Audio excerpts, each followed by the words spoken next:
Bonjour à tous et bienvenue dans votre JT breton. Au sommaire de l'actualité régionale aujourd'hui, retour sur la manifestation anti-migrants organisée à Tréguin ce jeudi par le Front National. Start-up bretonne cherche à rencontrer entreprises. Un speed dating numérique avait lieu à Roscoff ce vendredi. On rencontrera aussi une famille anglaise venue en nombre dans le Morbihan à la recherche de ses origines. Et comme chaque jour, on retrouve un de nos confrères du Télégramme. Aujourd'hui, Hervé Chambonnière, vous nous parlez de la manifestation prévue ce week-end à Notre-Dame-des-Landes. Oui, et de la crainte d'une prochaine intervention sur la ZAD. Eh bien, on voit ça dans un instant, Hervé. Merci à tous de nous suivre et bienvenue dans cette édition du vendredi 7 octobre 2016. Ambiance électrique à Tréguin ce jeudi à l'appel du Front National. Près de 150 personnes s'étaient retrouvées devant la mairie pour dire non à la venue de migrants. Face à eux, près de 500 personnes venues clamer que la Bretagne était une terre d'accueil. Récit de cette soirée de jeudi dans le Finistère avec Christophe Boucher. Face à face tendu entre pro et anti-migrants jeudi soir à Tréguin. 5 mètres seulement séparent les deux camps. Une distance suffisante cependant pour éviter les affrontements, mais pas les invectives et autres altercations verbales. On emmerde tous le Front National, c'est vous là de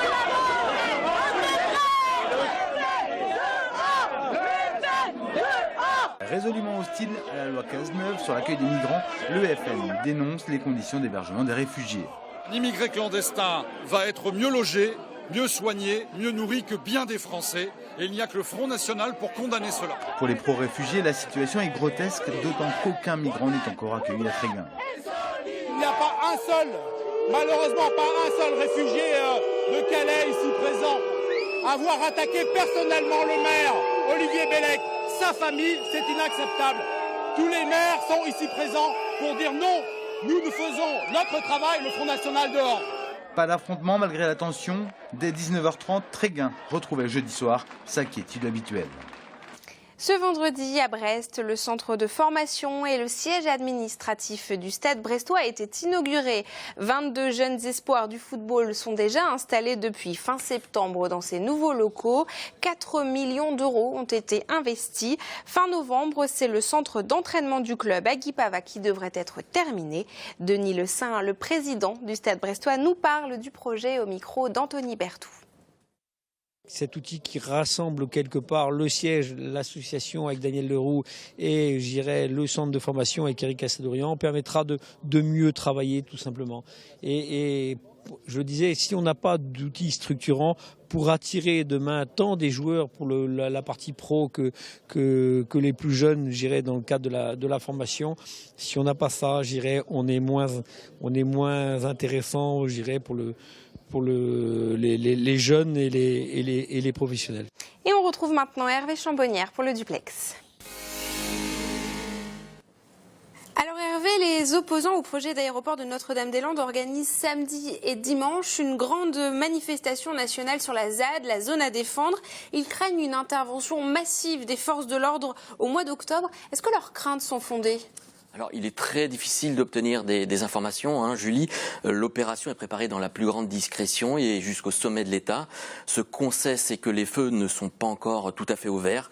Tout d'abord, il semble y avoir quelques obstacles juridiques, notamment du côté de la Commission européenne, qui a estimé que les travaux devraient rester suspendus tant qu'elle n'a pas évalué le schéma de cohérence territoriale et son volet environnemental que la France doit adopter d'ici le début de l'année prochaine.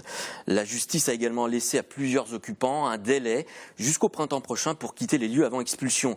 Et puis il y a surtout une impossibilité technique. Les autorités semblent pour l'instant dans l'incapacité d'aligner les forces de l'ordre suffisantes pour mener une telle opération.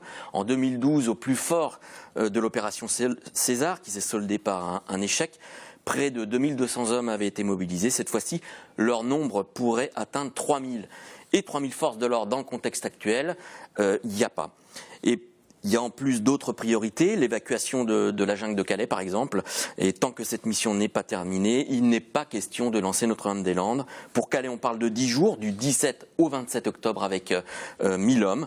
On peut imaginer, si le pouvoir politique le décide, une intervention qui pourrait avoir lieu en novembre ou en décembre. Et si c'est le cas, est-ce qu'il faut s'attendre à une opération dure ? Alors, Le chiffre de 3000 gendarmes et policiers donne bien la mesure, hein. C'est une opération massive, offensive et hors norme qui pourrait être lancée avec un risque de réaction fort et une exportation du conflit jusqu'à Rennes et Nantes. Face à ces 3000 forces de l'ordre, il y aurait 200 à 300 zadistes, mais ils sont des milliers de militants préorganisés, déterminés pour venir défendre la ZAD. C'est d'ailleurs le sens de la manifestation qui va se dérouler ce week-end sur la ZAD. Le message, c'est on est des milliers et on ne cédera pas. Merci beaucoup Hervé Chambonnière pour toutes ces explications. Ce vendredi à Roscoff, dans le Finistère, les créateurs de start-up avaient 15 minutes pour séduire les grandes entreprises de Bretagne. Le numérique est un enjeu important pour les sociétés. Explication avec Brice Gourenec. Ce vendredi, la French Tech de Brest a embarqué à bord du paquebot Pont-Aven. Pas de traversée transmanche ici, mais un objectif: rencontrer les grandes entreprises de la région comme Even, Cosigou ou encore la Brittany Ferries. Pour cette dernière, les enjeux du numérique s'anticipent, notamment pour innover en matière de relations avec la clientèle. Mon but, c'est de voir vraiment comment on va pouvoir améliorer la communication avec nos clients et anticiper leurs besoins en termes de services touristiques. En particulier, je dirais avant l'embarquement, comment les séduire avec les nouvelles technologies en parlant des destinations. Parmi les innovations qui intéressent la compagnie de ferry, BookBO s'est démarqué avec son application de réalité augmentée. Comment passer d'un catalogue, parce qu'on utilise encore pas mal les catalogues papier. Comment rendre vivant un catalogue. C'est la possibilité de donner vie au livre. Ouais. Et du coup, après, c'est des contenus que l'on choisit dans le livre qui sont soit vidéo. Donc on continue là sur des contenus vidéo. Par exemple, si vous placez là, regardez, on est sur de la 3D ici, par exemple, quand vous êtes avec un petit robot qui tourne, là, vous voyez. D'accord, ok. Donc c'est différents moyens de... Voilà, okay. Et ça, en l'occurrence, c'est de l'animation. Du côté des startups, c'est aussi l'occasion de sensibiliser les grandes entreprises au monde du numérique, un véritable enjeu pour l'avenir. Que les entreprises traditionnelles s'approprient le numérique, ça c'est quelque chose qui est encore un petit peu à défricher et sur lesquels on veut s'investir, sachant qu'on a des clients nationalement et à l'international, mais on aime vivre ici et aussi répondre à des besoins locaux. Une première rencontre avec une cinquantaine de start-up bretonnes qui devraient déboucher sur des projets concrets.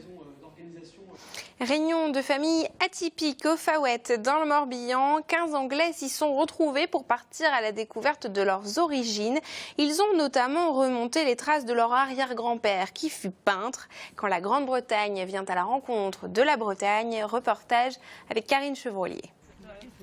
L'émotion est palpable, le moment est solennel. Ils ont entre 31 et 68 ans et font tous partie de la même famille. Ces 17 Anglais sont au Faouët sur les traces de leurs aïeux. Leur grand-mère est née ici il y a 100 ans. Lots of different feelings that my nan would have been here. She would have played here, she would have looked here, she would have spent time here. And her father as well, her family, her distant family. So we have so much history here. I think going back to 1400, Lelouch's family was here. So we have 600 years of history here, and it's the first time I've been. So as an Englishman in France, it feels very special. It feels a little bit like a home from home I've never been.